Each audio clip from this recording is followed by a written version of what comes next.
Welcome. It is Verdict with Ted Cruz, Weekend Review. Ben Ferguson with you, and these are the stories you may have missed that we talked about this week.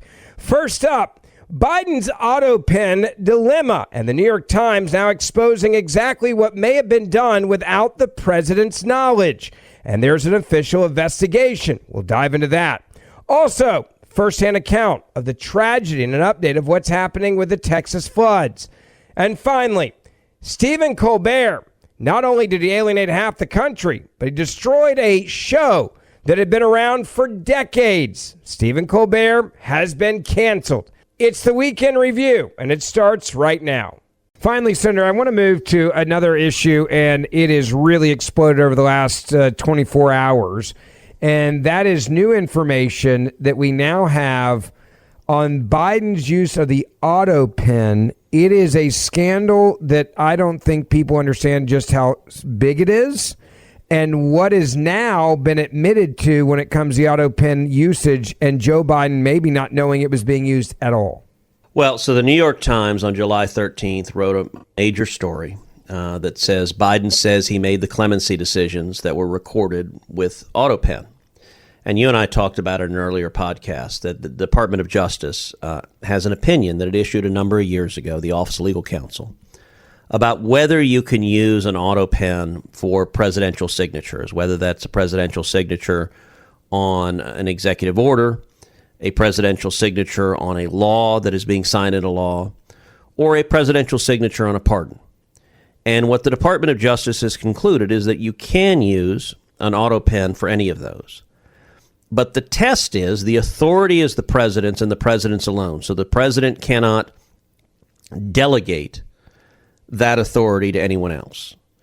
The president has to make the decision. And what the Department of Justice explained, and this was years ago, is that the operative legal test is, did the president make the individual determination to sign the executive order, to sign the specific piece of legislation, to grant the pardon? And if the president made that individualized determination, then you can use an Autopen to reflect that, but the president has to be the decider. And so that's the legal standard. But what the New York Times reported was, quote, Mr. Biden did not individually approve each name for the categorical pardons that applied to large numbers of people. He and aides confirmed. Rather, after extensive discussion of different possible criteria, he signed off on the standards he wanted to be used to determine which convicts would qualify for a reduction in sentence. Even after Mr. Biden made that decision, one former aide said, the Bureau of Prisons kept providing additional information about specific inmates, resulting in small changes to the list. Rather than ask Mr. Biden to keep signing revised versions, his staff waited and then ran the final version through the Autopen, which they saw as a routine procedure, the aide said. That is stunning because under the Department of Justice guidance, those pardons aren't valid. If the president didn't decide, I am going to pardon Ben Ferguson, if he didn't know, that would not be sufficient. And the New York Times, the consequence of this, listen, I think the Trump White House needs to go through the records. And look, they have the records because they're now in charge of the White House, and examine what specifically has a paper trail that shows Biden signed off on the specific action. And those that there is no paper trail, that there is no evidence, and the New York Times is reporting they're admitting, oh, yeah, they're broad categories he didn't know about at all. He didn't know the specific people. Those are null and void. Those have no legal force. And my recommendation to Pam Bondi and the Department of Justice is they should look specifically at the most vulnerable and devise and implement a legal challenge to challenge these and to make clear that an unelected aide running an Autopen does not have the power to grant a pardon under the United States Constitution. So now that we have this information, the big question is, when do these pardons, what happens next? How do you go about undoing this? And how big of a legal fight is that going to be? Well, look, it's going to be a determination, number one, of the White House and the White House Counsel assessing what do the records show. What records did they keep of Biden signing off? We know that he personally signed the pardon for Hunter Biden. So that one he knew about and he did. So that one is that also very telling? Yes. And is that going to be used in many ways as an example of like, dude, he had no idea what was going on over here. The ones he did know about, he knew he damn it well better sign them himself. His son is a great example of that. Does that actually hurt the argument for Biden that all the others are valid?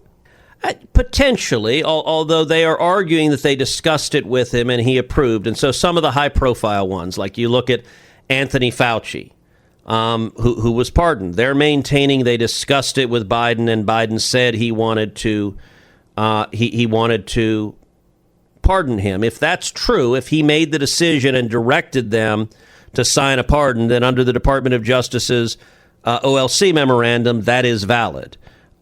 The question is, are there ones, and according to the New York Times, there are a lot, that Biden did not know and did not approve the specific individual receiving the pardon. And if he didn't know and didn't approve, then it's not a valid pardon. So when you look at the timeline of this moving forward, and some of these could be very significant, one that comes to mind is Dr. Anthony Fauci, for example. This could, I mean, open up a whole lot of can of worms on a lot of different issues. It could. It depends what. So what I believe the White House should go through systematically through the records and see what the records demonstrate. And the Department of Justice should pick, starting with a test case, to go challenge this. The look for a fact pattern in which there is the clearest absence of any approval from the actual president, and go challenge those in particular. Now, if you want to hear the rest of this conversation, you can go back and listen to the full podcast from earlier this week. Now on to story number 2. I'll tell you, there was an article just came out in Texas Monthly about what happened, and I want to take a few minutes and actually read a significant portion of the article. The article's by a fellow named Aaron Parsley, and it's entitled, "The River House Broke, We Rushed in the River." And he's telling a first-hand story about his family that had a house right along the Guadalupe River. I want you just to listen to this. Rosemary, the 4-year-old, woke up first. She told my brother-in-law, Lance, that there was something on the roof. 7 of us were at my family's river house on the Guadalupe, between Ingram and Hunt, for the 4th. Our little stretch of river is wide, green, cool, deep, and slow. It's some of the best swimming anywhere and one of the most beautiful spots in Texas, as far as I'm concerned. I've spent many peaceful afternoons there, floating and staring up at the cypress trees that tower over the water. The house, a 1-story cabin on stilts about 50 yards from the river up the steeply sloped yard, was built right after the 1987 flood that devastated this region, killing 10 teenagers. Concrete pillars put our family's place a few feet above what officials consider the 100-year floodplain. More than once, I'd tried to imagine the waters rising that high, but it seemed impossible. I woke around 3 a.m. to the sound of thunder and rain. My only thought was, I hope it stops so I can go on an early morning run. Shortly before 4:30, I would later learn, Rosemary climbed down from the top bunk of the kids' bedroom and went to get her father. Lance stepped out of bed to see what was causing all the pounding and creaking. I stirred about that time, too, and heard what I figured was the kids running around the house, excited by the storm. "What's going on?" I asked. "We're in trouble," Dad said. "Big trouble." I looked past them. The river was as high as the deck, 20 feet above the ground. We talked through our options. Getting onto the roof was impossible. We had no ladder, and the eaves were about 8 feet above the deck. Patrick weighed whether we could all climb through a window onto the live oak whose branches were near the back of the house, then realized it wasn't reachable. Lance called 911, but the dispatcher said he didn't know when anyone could get to us. As we reassembled in the kitchen, the vinyl flooring under our feet started to bubble. Then water began to pool. My dad walked into the bedroom and saw the carpet floating off the floor. The river's musty scent permeated the house, mixed with what smelled like freshly chopped wood. My sister sat Rosemary and Clay on the kitchen island countertop. Rosemary was 4 and Clay was 20 months old. We discussed whether we could get them higher, maybe even on top of the cabinets in the small space below the ceiling. Then the roof over the porch crashed down, and we heard glass shatter in my father's room, just off the kitchen. Rosemary asked, "Why did the window break?" Clay started to cry.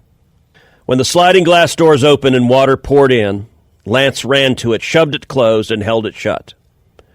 The pendant lamps began to swing wildly over the kitchen counter. The house was shifting. It lurched sharply, and we all struggled to stay on our feet. It felt like walking down the aisle of a plane during strong turbulence. "We're moving. We're moving," Patrick said. The realization was terrifying. The rushing, still rising water had lifted the house off its pillars. It was afloat. And then it wasn't. I saw part of the deck rip away. I heard windows break from every corner. Cracks split the walls. We crashed into something, probably a tree. I don't know how long it took, 10 seconds, maybe 15, for the house to come apart. Alyssa managed to keep both kids on the countertop, one hand on each, still trying to reassure them. As the house came undone, she grabbed one in each arm. This is the part that will forever haunt me. If I or anyone else had been closer to them, we would have helped her. We would have grabbed one of the kids. But we simply didn't know that we were about to be plunged into the water. We simply didn't know. As we were thrust into churning water, into darkness, our disintegrating house sucked us down into the river. The last thing I remember from inside the house was seeing the refrigerator coming at me. Patrick saw the countertop tear away from the kitchen island with Alyssa and the kids on it. As the river carried me downstream, I struggled to stay above water. I was surrounded by branches, by twisted metal, by uprooted trees, by countless smaller objects, bottles of sunscreen, books, couch cushions, coolers that came from inside our home or somebody else's. I realized I had lost my shoes and my phone. I grabbed at every branch and every tree that was still standing. A few snapped off in my hands, leaving me with a fistful of leaves. I managed to briefly hold on to one, perhaps for a few seconds, until the force of the water and the constant assault from debris ripped me away. I latched onto a tree with branches large enough to support me and pulled myself out of the water. My breathing was frantic, but my mind was focused. I considered the possibility of death. I thought if I survive, I'll be the only one. The tree began to crack, creak, and moan. Then it slowly fell into the river, and so did I. I reached for another tree and climbed as high as I could, a couple of feet above the rushing water. I stepped up to a higher branch and then another. If this tree collapsed, I wasn't sure if I would fight to stay above the water again. I pleaded with the tree to hold me, to withstand the power of the river. "Please," I whispered, "please." Over the roar of the water and the crackling of the trees, I heard screaming. It was guttural, primal. "Who's there?" I called. "I'm in a tree too. We have to hang on. Someone will help." "It's Alyssa," my sister screamed. "I'm with Rosemary. Clay is gone." The memory of those words will never leave me. A combination of profound relief and unbearable sadness overwhelms me now, even as I type this. Alyssa and I kept yelling to each other, though neither of us could clearly make out what the other was saying. "Be strong for Rosemary," I implored. "You have to survive this." Intermittently, I could hear just one word: Clay. as Alyssa cried out for her son. Then I noticed Patrick running along the riverbank. I couldn't believe he was there, fully dressed, wearing his tank top and shorts, his shoes somehow still on. He had lost only his wedding ring, he told me later. "Patrick, I'm here," I yelled. For the first time, I thought we had a shot at surviving. Patrick was the first normal thing since the house broke apart. It was like being alone on an alien planet and another human being randomly arrives. And then Lance came jogging up after him. They'd ended up in the same pecan tree, about 200 feet away from the riverbank and about 2,000 feet from where our house once stood. Lance has a watch with a flashlight that he turned on after Rosemary woke him up. Patrick said he spotted the beam after he climbed into the tree. They were only a few yards apart, close enough that they could talk without yelling. Lance kept repeating, "My son, my daughter. There's no way." In the river's roiling churn, with Rosemary clinging to her neck while she paddled with one arm, Alyssa had somehow managed to push her daughter onto a branch, which Rosemary hugged with her arms and legs, lying flat. Alyssa stayed in the water just below her, gripping the tree's trunk, and as the waters receded, she stood uncomfortably on a branch below her. Alyssa would tell me 5 days later that Rosemary wanted to play I Spy while they waited in the tree. Patrick waded into the water to intercept a blue kayak that was floating by.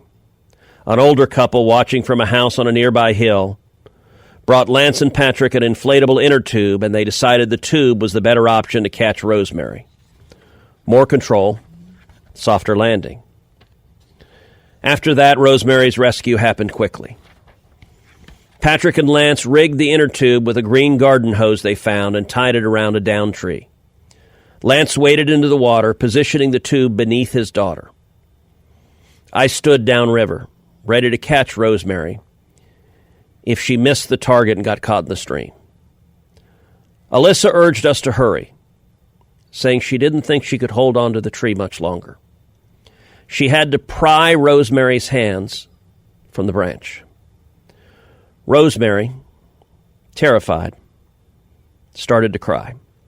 Then my sister cradled her daughter and dropped her 20 feet into the river, where her father was waiting. She landed directly in the middle of the inner tube, and we all cheered.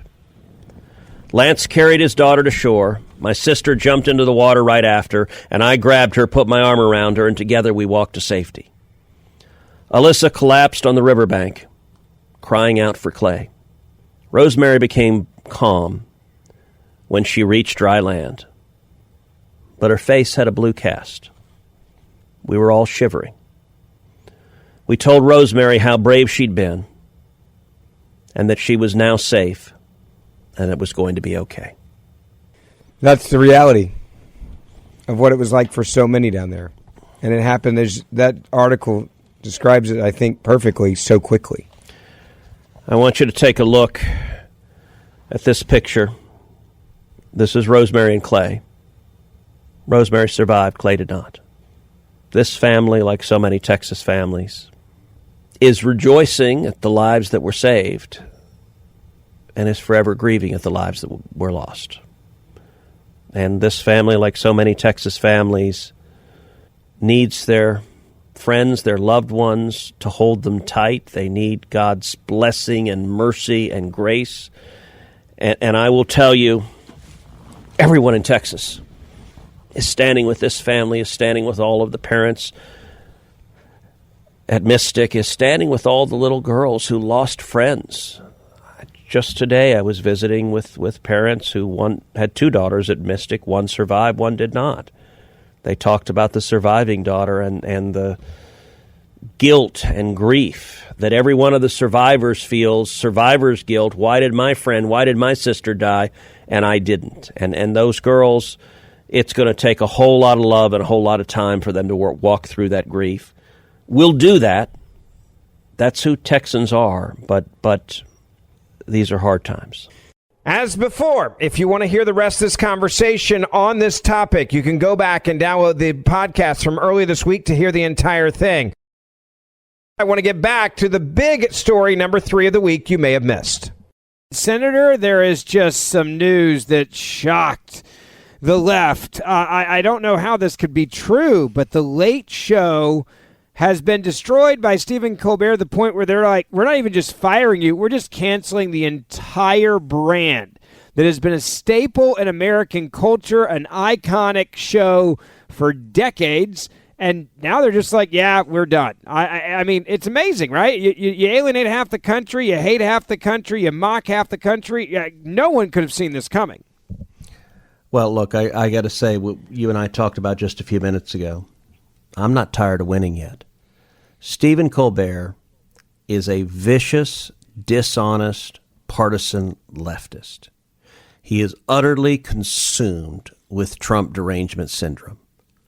And he despises more than half of America.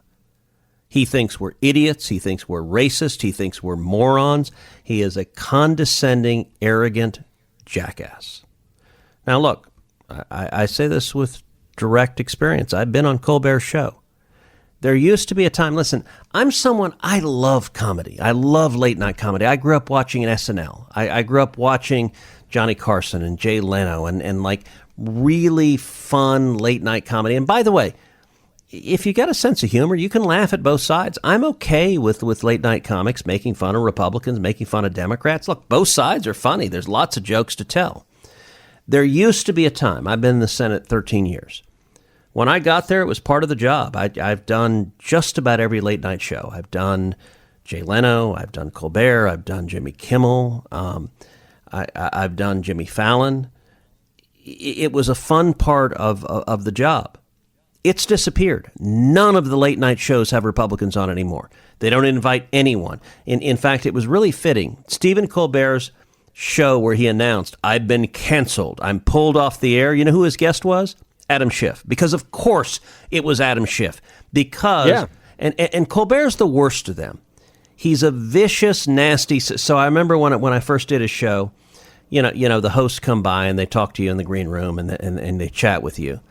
And you know, I said, look, like all of these late night comics, they think they're going to be, you know, that they're going to be this like meet the press, like we're going to ask you really tough questions. By the way, Democrats, they have love fests, they laugh, they joke, they kid around, but with the Republicans, they're going to nail you to the ground. And I'm like, look, you want to ask tough questions, that's fine, but you go on a late night comedy show to humanize, to say a little bit of who you are, to laugh. And Colbert just got angry. He's just like, I want to prove you are evil, you are the devil. And by the way, they don't even do that anymore. They just don't have Republicans on. And Colbert, of all of them, was the worst. By the way, Jimmy Fallon of the late night guys is the best. Yeah. Fallon, you know, it's interesting. Fallon inherited Jay Leno's audience. Jay Leno inherited Johnny Carson's audience. Their audience is a lot of Midwestern conservatives. And so Jimmy Fallon, like I had a great time. I did Jimmy Fallon back when I was running for president. He had a very funny skit where he dressed up as Donald Trump and called me and went back and forth. But he was the one late night host who was not a jerk. Actually, Leno wasn't either, but that was early on. Colbert is directly responsible, along with his compatriots, with destroying late night comedy. And I want to play.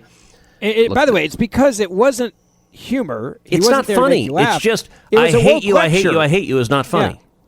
Yeah, it's also, by the way, the reason why I think Shane Gillis was at the ESPYs, because thank goodness, like humor is actually back.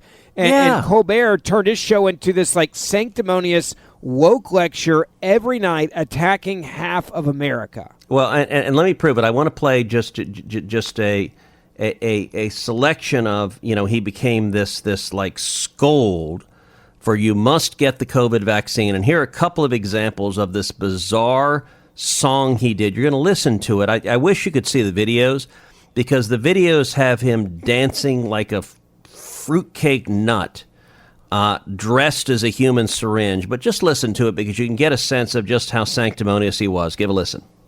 Find out the way the vaccine is changing the scene in our new recurring segment, The Vaccine. Yeah.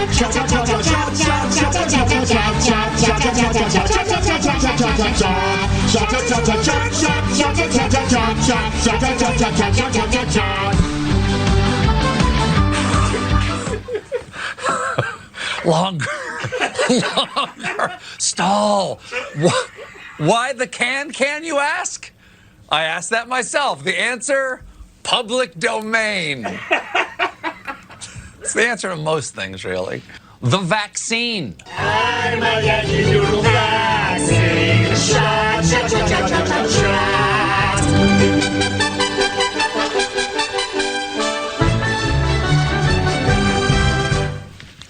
The vaccine.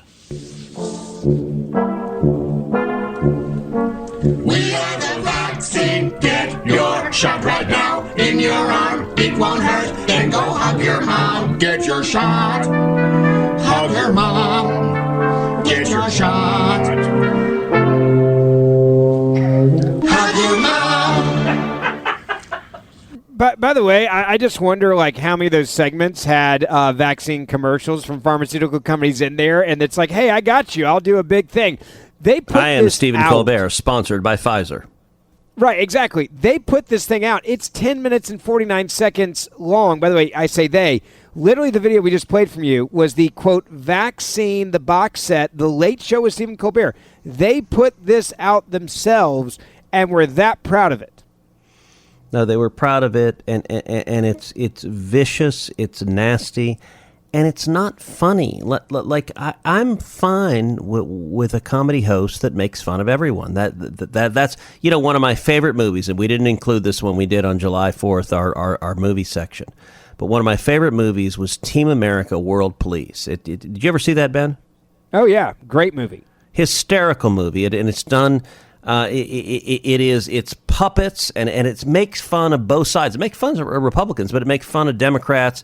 And now I will warn you, it is profane. I had the incredibly poor judgment to play this video for my in-laws on a family vacation. And I will tell you, about 9 minutes into it, when they had dropped the 30-second F-bomb, I was like, okay, wow, this was a really bad idea. And my mother-in-law is frowning at me, and I'm like, wow, okay, never mind. But unbelievably funny, because it's actually comedy. It's making fun. Just watching Stephen Colbert saying, I hate Donald Trump. Yes, Stephen, we got you, but you know what?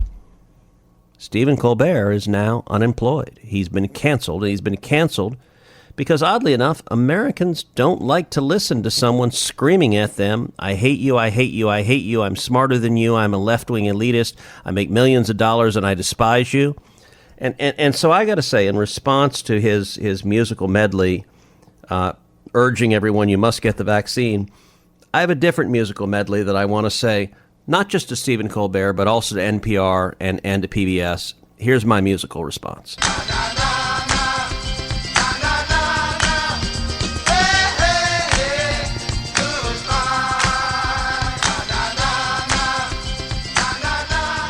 Truly amazing. You got to love that song right there. Don't forget, we do this podcast, this show, I should say, as a podcast 3 days a week. So make sure you subscribe to Verdict with Ted Cruz wherever you get your podcasts.